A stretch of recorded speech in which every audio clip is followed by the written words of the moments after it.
faut enrichir le milieu des chiens, leur montrer un maximum de choses. C'est hyper important. Vous voyez, quand on amène du bruit, le but est qu'il n'y ait pas de réaction. On aura après à passer l'aspirateur. Vous voyez, il mange, on passe l'aspirateur, il continue de manger. C'est parce qu'on fait ça petit que l'animal après ne marche plus sur quoi que ce soit.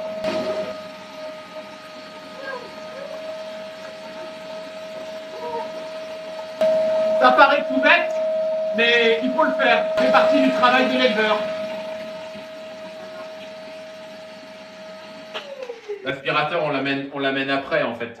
C'est juste pour vous faire des exemples et vous montrer que on amène les bruits dans ces moments-là.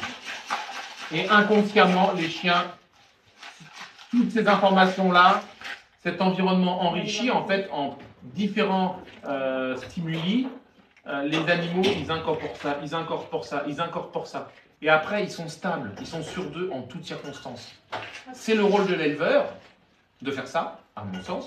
Moi, en tout cas, je le fais parce que j'estime que c'est très important. Ça me plaît de le faire, mais en même temps, je me rends compte de la différence entre un chien qui n'a pas un environnement enrichi et un chien qui a un environnement enrichi. On le voit dans son développement. C'est un point important, mais il y a un autre point important.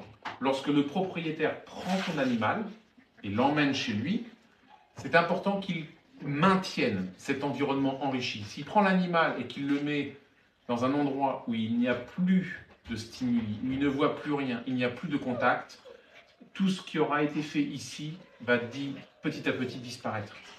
C'est pour ça que lorsque l'on prend un chiot, c'est très important de tout de suite le ressortir, lui montrer un maximum de choses.